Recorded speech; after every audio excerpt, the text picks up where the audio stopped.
Just before we dive back into the episode, I wanted to quickly share something that might interest you, especially if today's conversation has got you thinking about your own sustainability work.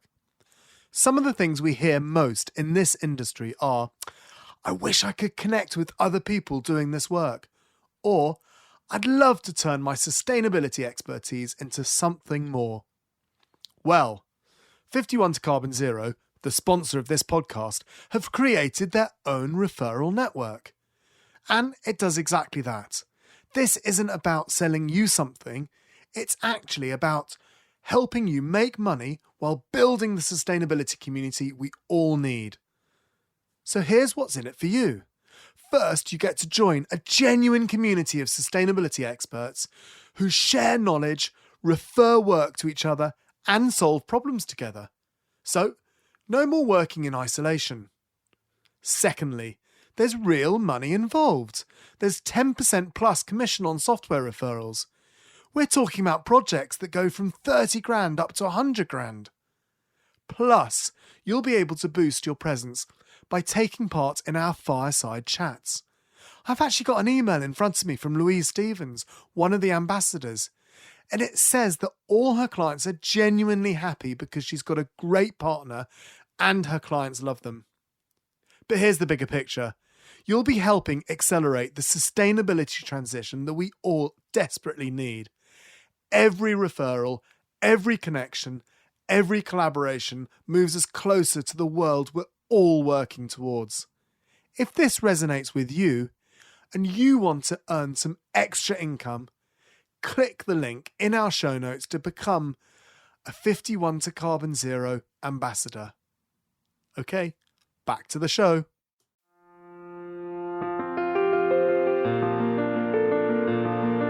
Welcome to the Green Element podcast, where we meet business leaders and innovators transforming their operations to be more environmentally and socially sustainable, and in the process help you on your journey of sustainability. I'm your host, Will Richardson. Today, we are speaking with Clare Campbell, the founder and tartan designer of Prickly Thistle. Prickly Thistle are an independent, ethical tartan brand based in the Scottish Highlands.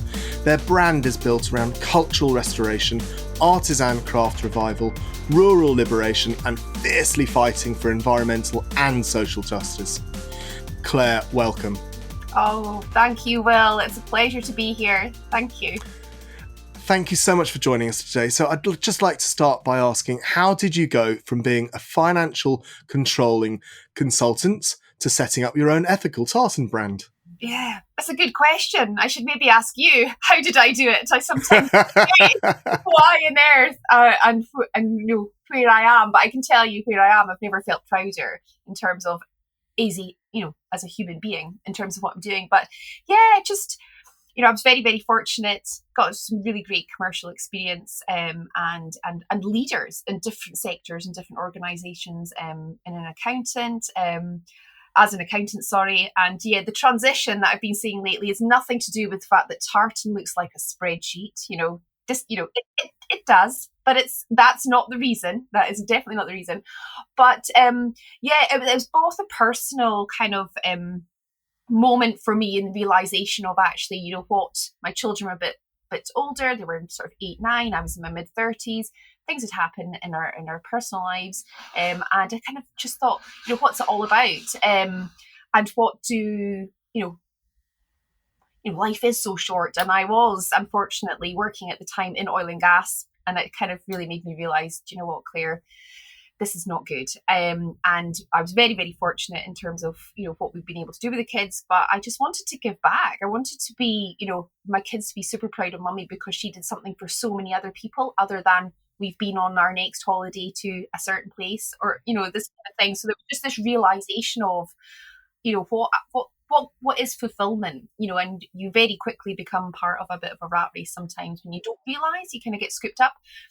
And then, tartan, rebels, Highlander, finance hat on, due diligence. Oh my God, we have no mills in this region anymore. What is that all about? How did I not know this?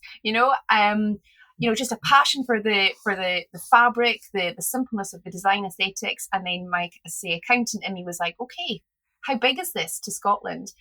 Who's doing what? And yeah, just really, really sad to see how small it become. And just, went on a bit of a 2-3 year sort of mission of mercy, got to know everyone in the industry, completely sympathized and had the most respect for what a lot of them have endured in many respects. But then you kind of take it and you look at it in the context of where we are today, 2021, and this whole sort of commercialization, this unconscious consumerism, this mass manufacturing, this huge disconnect where people with physical products that people don't know what it's made of, who made it, and where it came from. They just know it was on offer, and it was in the other color that I wanted, and I think that's not everyone, but I think there was this huge disconnect. So yeah, it was a whole, pot of decisions, and I just took the leap and decided actually, failure is failure's nothing. You've just got to try. So if it doesn't work out, then I can always say I tried. So it was just kind of one of those moments I reached, and I wanted to invest in something I really. What does sustainability look like for you as Prickly Thistle? As a fabric producer, so sustainability, I mean, for me, it's become, the whole fabric of the planet when you think of that, as a statement. And then, of course, we're working within fabrics. It's iconic. It is the fabric of Scotland. And it's really thinking about tartan as a design being very symbolic of movements and challenges and courage and, to stand up and battle and fight for what you believe in. So sustainability for me is absolutely understanding this whole, this less is more. We've become, I think, and this is probably from an accountant as well, becoming such a kind of innovative path of destruction in many respects, because it was to be innovate. How do we make more, quicker, faster with Industry 4.0, with less people? We then start looking at UN SDG goals 4.0. We're not creating jobs anymore. We're getting these robots in. But sustainability is really about making less. It's really about creating jobs for people and making less.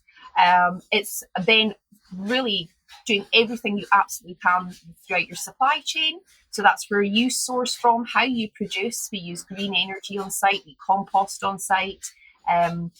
It's what you share with your consumers, but it's also how you actively work with your consumer and how they deal with that over the lifetime of the product, and then ultimately the recovery, the recycling, the reuse of it. So I feel a huge responsibility for that complete circle.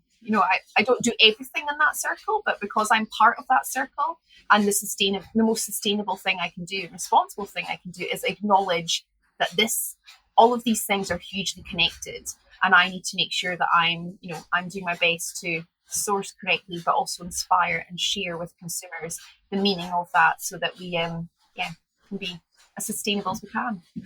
I've read that your tartan is woven unique cloths on century-old legacy looms, which took 2 years to restore. Can you tell us a bit about the process and why you chose this method to create your products? Yeah, absolutely. So I'm just thinking here. Sorry, Will, to interject. Can you hear the looms going at the moment? There's a little bit of background noise. I'm sorry. I'm going to just push the door over. Okay. No problem at all. Listeners, I'm really sorry, but this. No. You know what? We are. You carry on, and I'm actually going to do a bit of an.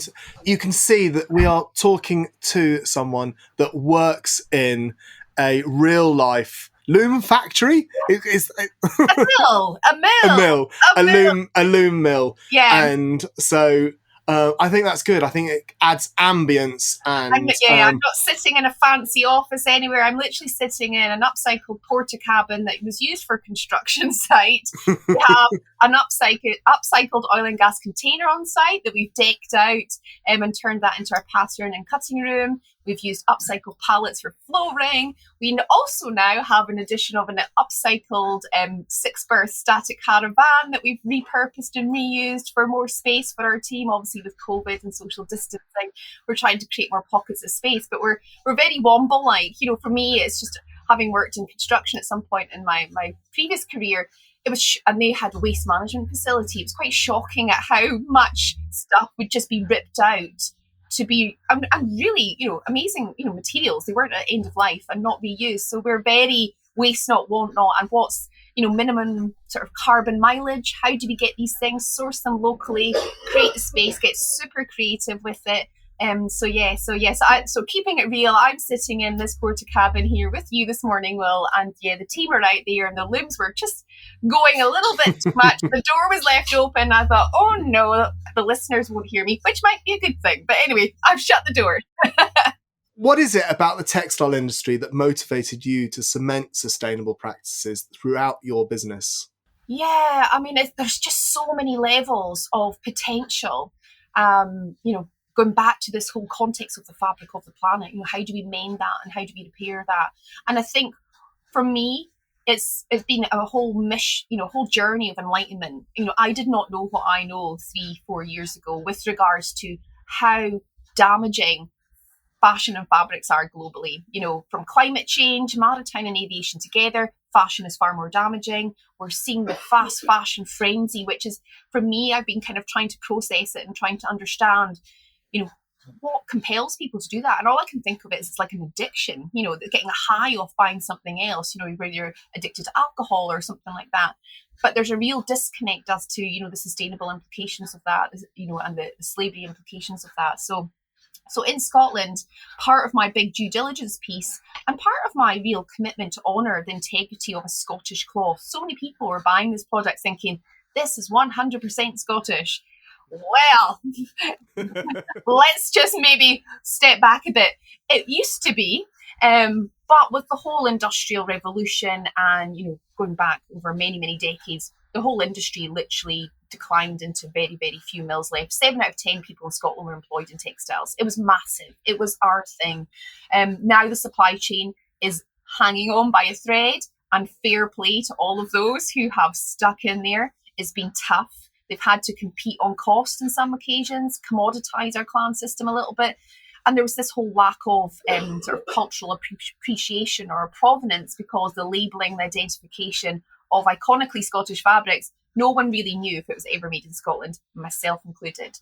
So sustainability, I think, is something that we did so fantastically well 200 years ago. We used our natural flora and fauna for dyes. We used our natural, fibres, plant and animal. We made it locally. We created garments to a zero waste pattern design, and that's what we do with all of our products. Everything is zero waste. I don't understand why you'd want to go and start cutting things in curves and wasting all this fabric on the floor for a garment that will only fit you if you stay that size for the rest of your life. I'm all about, get expanding with a good old kilt strap, and make everything super, lifetime proof.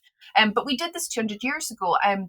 It's a bit more difficult now that whole supply chain slightly fractured, and that's one thing that I've realised. For me it was a mission about bringing back this craft to the Highland region, because there was no weaving in the Highland region, but be creative and not compete with everybody else in the rest of the sector. For me, they do clan tartans. So being sustainable as a member of that industry is really important, to respect what they do. But we've realised then, and to really elevate our sustainability, is that we need to do more again on natural fibres, and natural dyes. And we've been working on that for 2 years with academics, Edinburgh University, National Manufacturing Institute Scotland, with other government agencies, Zero Waste Scotland. We did we're the only one in the country that's actually doing a mass subscription where we take back our masks, which are made from wool, so they're 100% recyclable. They're reusable. They've been tested with the Institute of Occupational Medicine, and we have been lobbying and being activists. You mentioned it at the very opening there. We have been hounding the politicians, the Scottish Government, to tell us why at this stage right now, because of the plastic pandemic, of single-use masks or fashion masks that have no testing whatsoever as a healthcare product, quite often could be polyester as well. There's no framework to really think about the green agenda as well as the health crisis. So we're the only ones in the country who were not going to look at this as a fashion opportunity. We looked at this to do the right thing. So we have this mask subscription. We recover the masks from our customers every 3 to 6 months. We are stockpiling wool. We know it's inert waste. If we want to go into the waste world, we know we can process that cleanly. We can actually create a value-added fibre coming out the back of it. So we're the only one dealing with the waste mask. And, and with COP26 and the green agenda coming, I mean, I was at a local history site called the Clutie Well, and we've got them across the country. The National picked up on it and actually covered a story. So Clutie Well is where people used to go with a piece of biodegradable fabrics. I mean, back in the day, that's all we had. Thank God polyester has been an absolute disaster as far as I'm concerned. And they would hang these rags, and as these rags started to rot over time, the ailment would alleviate from that individual. When I went there, the number of single-use masks, the number of surgical plastic gloves all tied to trees is nothing, it's literally a landfill site now full of plastic waste. So we're lobbying on that. So we've done that, but that's just really sort of hopefully symbolic of our desire to always do the right thing and not the easy thing, and so going back to sustainability, I mean, we're doing one very small part of Scottish textiles manufacturing, which is weaving on these beautiful looms, which do need people. So that's tech jobs. That's what it was all about. And we're powered from green energy. From day one, we paid a much higher tariff to Scottish Southern Energy to use the energy produced from wind and water. So we ran on green energy, and we've been working on how we become a little bit more circular, how we influence our raw material sources. So we buy our yarns that are Scottish spun and dyed. I mean, we have a supply chain map on our website because I'm all about transparency. Maybe it's the auditor in me from the days gone by where you need to get that out there, gather the evidence, Clare, and prove to folk. Because what I think it's sometimes really important that what you don't stand for really says what you do. So I have a supply chain map there, but we are importing far too much fibres. We saw last summer, the kind of first wave of the crisis, all of the wool that was sitting in sheds just rotting. All of our Scottish wool is really pretty much has tweed exception and some amazing knitters and things like that, and Jamesons and Shetland. It's going abroad for carpets, and it's like rock bottom commodity prices. Farmers are just burning and burying fleece. I mean, it's biodegradable, it'll go back into the land, but it's a beautiful natural waste product of having flocks. If we don't clip and trim them, that's, we start to think about the animal welfare by not doing that. So we're not doing enough of that in Scotland. So we want to bring that back. And then you really look at the other side in the textiles recycling, and this is where our mask of integrity really started to accelerate that, is that we have no textiles recycling in Scotland. We have nowhere where we take, any fabric and repurpose it. Textiles recycling, as far as I'm concerned, is not baling it and shipping it to somebody else's doorstep. That's not recycling. So sustainability, there's a huge amount of work to be done. I find that super exciting because it means you can make impact, and it's trying to do that as a startup and respectfully share that with your consumers, respectfully share that with people within the industry, academics, politicians. Just keeping going. Do you think that having a financial background, and then also, I mean, let's face it, you're pushing water uphill to some degrees by running a business the way that you're running, because you are going against the grain. It is hard what you're doing. Do you think that adds benefit? Because at the end of the day, you actually understand the bottom line. So therefore, what will make you bankrupt and what won't, because you hear about a lot of small businesses going bankrupt or not ending well because of the finances. Yeah. No, I mean, we have to be financially sustainable. And I work to an ethical margin. It's something I wish to go back to ICAS eventually one day, who trained me as a chartered accountant and say, can you teach all your students about ethical margin? I know there's gross margin and net margin, but let's talk about the ethics of it. And picking through the cost of the P&L in terms of supply chain and carbon. I think that would be amazing if accountants could start doing that. But it's really, really important. And for me, I mean, it's about taking the right path and not the easy path. And daily, and I'll say to everybody else involved in the business, there's a million things I'm quite sure you could just go and say, right, that's a revenue raiser, let's do it. We can do 1,000, we can do 1,000,000, we can do this, we can do what, there is all of that. But I personally can't do that, because I feel like when I know something, like, for example, this issue with regards to not having a framework for reusable and recyclable masks in this country, we're creating a massive waste problem. We're talking about green recovery. We put 10p on plastic bags. what on earth are we doing when we've created a solution and we've got the whole industry ready to go behind it. So because I know that, and I still do not have an answer, because a link to the NHS procurement site for supplying medical masks from one minister is not quite answering my question. So I'm terrible to. I really want to take something to the end of the line. So I sacrifice, probably, because you're one person with 124 hours in the day. But for me, that is the right thing. I know what I know. Silence is saying that I think that is okay when it's not okay. So it's but I do have to remember I've got a team here. I'm wholly responsible for them, their safety, their security, and their well-being. They have families, they have commitments. So it's difficult because you're torn. You have to be financially sustainable, but then it's not just seeing, we're in the process, final stages of being B Corp approved, hopefully. So, for me, it's really important that I do put people and planet first before profit. Profit still has to be there to stay in existence. So yeah, there's times, don't get me wrong, where you go, oh my God, right, what am I going to do? And but I hopefully, with my background, it allows me to see these things in advance and not past the point of, right, we've lost it. So I ran, it runs close, but it's all on integrity and principles. I think you'll fly through the B Corp certification. We were one of the first B Corps in the UK, and so I know the certification well, having gone through it 3 times now. But yeah, I didn't want to bring up B Corp because I don't think it's right to be pushing everyone down that path. I just find it interesting that you've just brought it up. I'd love to talk to you about ethical margin. You just brought it up. So what do you mean by ethical margin? Yeah, ethical margin, first and foremost, is transparent. I am now toying with how much, we've got a whole pile of my audit file, if you like, of evidence of activism and what we've been doing, and the fact that we've got nothing to hide whatsoever, is actually, by leading by example, by what we share publicly and what we're trying to encourage potentially in the future for a legal transparency change, especially when you're claiming to be of a certain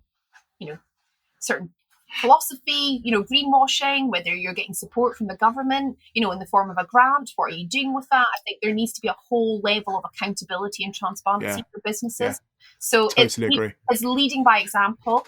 So I'm calculating and plotting as my now rebel kind of way of life to how we can actually go and do all of this, because it's walking the walk as opposed to just talking. So ethical margin is really about transparency, because, and it's not, and it's just, for me, it's challenging people's perceptions. So this is consumers, about fair pricing, a complete disconnect possibly around the fact that a t-shirt being cheaper than a cup of coffee is seriously wrong. Seriously wrong. It's not a bargain and you buy 5. But people don't know. And I did that 5 years ago. I was there with the kids and going, oh, we'll buy this one, we'll get that one for Charlie and get that one for Paul, and and it was just nuts. We didn't need them. They wore them 2 or 3 times, and then 6 months later they're into the next size. So it's consumers. So ethical margin around understanding what you're funding, ethical margin in terms of reporting, the transparency, ethical margin in terms of how our government, and we operate we live in a great country where they're really supportive of, stimulating, creative thinkers and real world leaders, to make the world a better place. But how we do that and who we fund, with taxpayers' money, I have to question much of that. And I think the measures and the programs in place through all the various agencies, ethical margin for me, every time I've kind of gone and spoken to all these people, and it's been interesting as an accountant to come in at a startup level. Usually, you're sitting there and having a conversation with the bank about, 5-year projection for investment in a 10 million hydro scheme or something. But I'm sitting here as a little startup going, you're doing what with 100-euro looms? They just looked at me like I was absolutely nuts. What on earth are you doing? You're an accountant. This is like, everybody's leaving this sector. But when I was presented with how they analysed, they're all these, and that's their job. But the fact that they all only focused on turnover and job creation, there was no questions over, right, what is your supply chain? where are you buying your products from? How much of that is actually within, sustainable, ethical? If it's a Scottish product, how much of that is actually got integrity? How much of it is a Scottish supply chain? So there was no drill down of the P&L. It was literally the vanity of a turnover and the number of jobs created. And so that frustrated me, because when you were trying to build a sustainable company, it's going to be a bit slower. Sustainable is about, and that really frustrated me, because I felt that was so unfair to so many other people out there trying to do something that's really important, and they're up against this, siloed way of thinking. So ethical margin, it's, and then you go to the likes of, the world of accountancy. How do we report and on that? I mean, I know we've got different accounting policies about, sustainability and stuff like that coming through, but I think I would love to see a P&L based on, carbon. I'd love to see to really bring that into the financial reporting of these big corporates, that actually becomes part of that international accounting standard and audit arena. This is really exciting.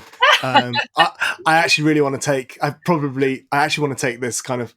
I'm putting my inverted commas offline, because of what we do, because we're a carbon reporting organisation and helping organisations be more sustainable.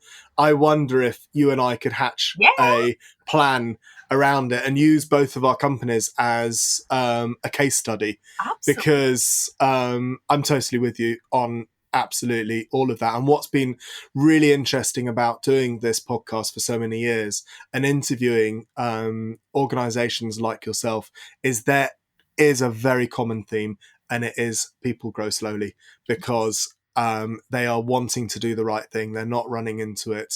I've been around for 20 years and we're now on the scale up.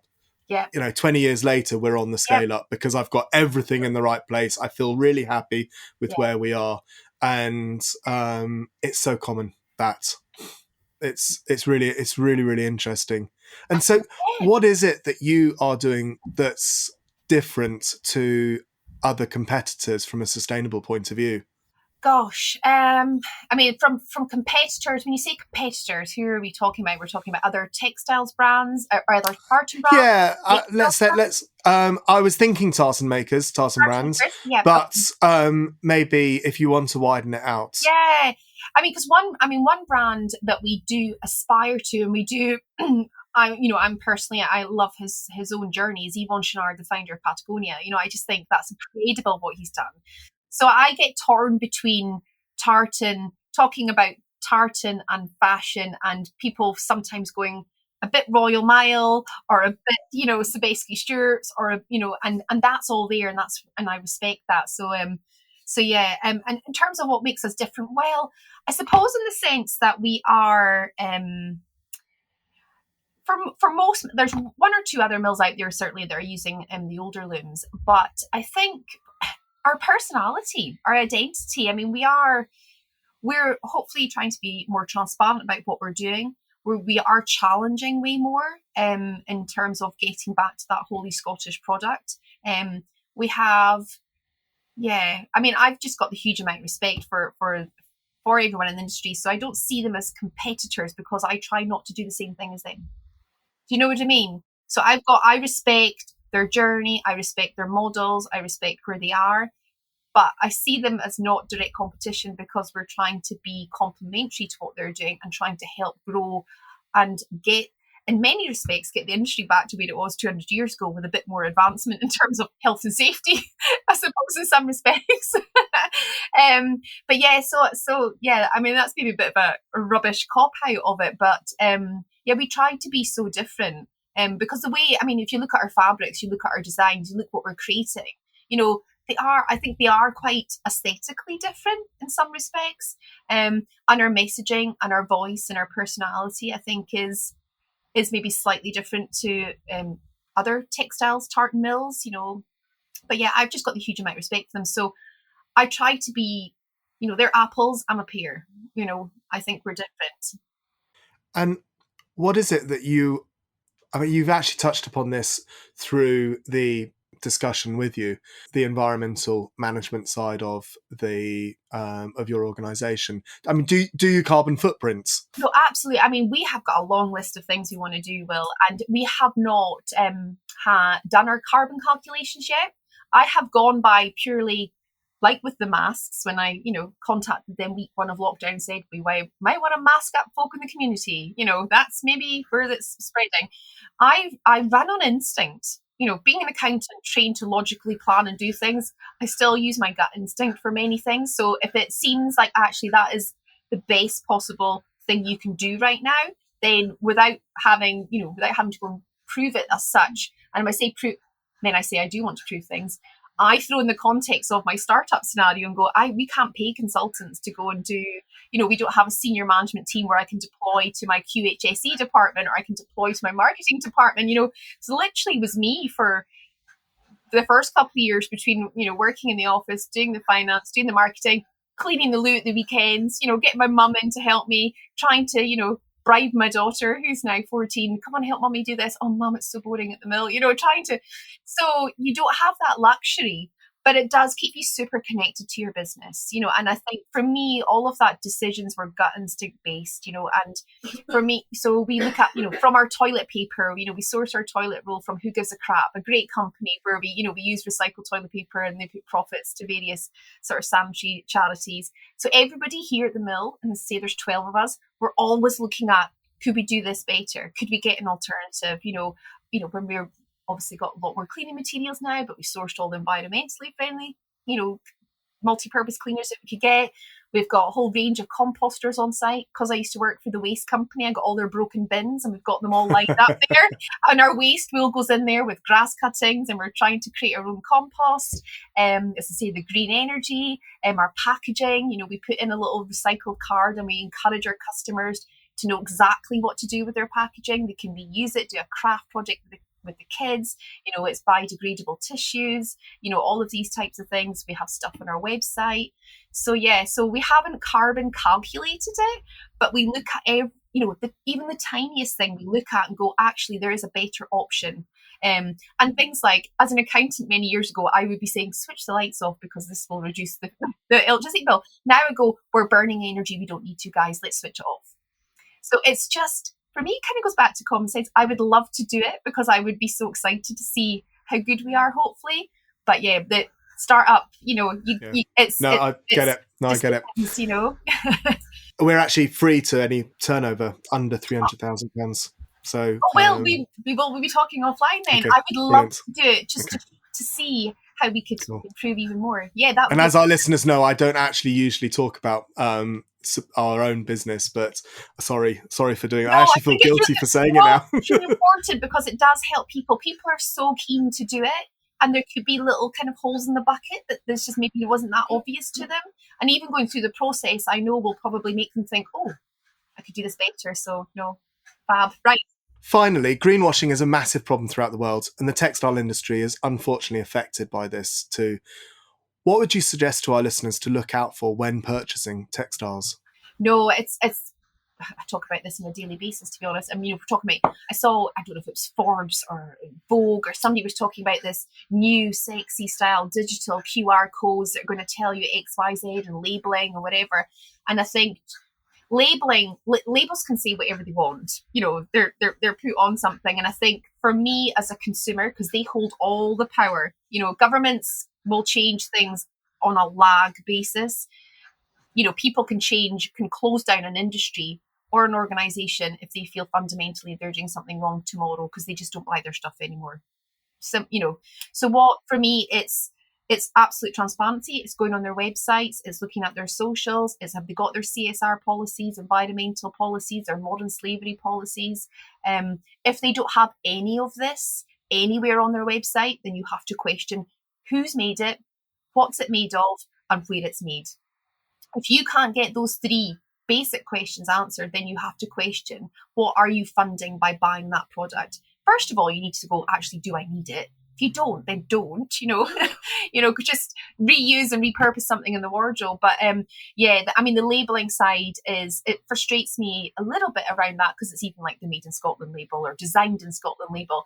And I think it's actually down to, it's not just putting a label on or like wearing a t-shirt saying I support XYZ. It's like, that's like just talking, not walking. A label's just talking. Walking has to be clear through the DNA of your business, which is clear on, the benefits of social media and things like that now.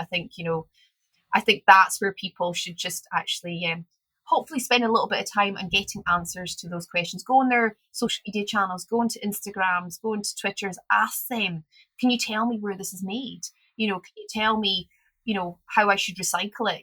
Ask, because I think, at the end of the day, corporates, if they don't have customers anymore, they'll go out or they will change. Well, Claire, thank you so much for joining us today. No, thank you. It's been fun. It's been brilliant. And thanks for listening to the Sustainable Business Podcast. If you've enjoyed today's content, why not join our post-podcast discussion in our online community at sustainabilitysolved.org. We'll be sharing ideas and collaborating on sustainability and textiles with our members. Join now and find a space to collaborate with like-minded professionals, learn more about sustainable business, and inspire others to become more environmental. We also have an important update for our listeners. We will soon be changing the name of this podcast to Sustainability Solved to better reflect the content of our podcast. You will still be able to access all your original podcasts on your preferred platform. And if you enjoy the podcast, please make sure you subscribe so you get every episode, and don't forget to follow Green Element on LinkedIn, Twitter, and Instagram.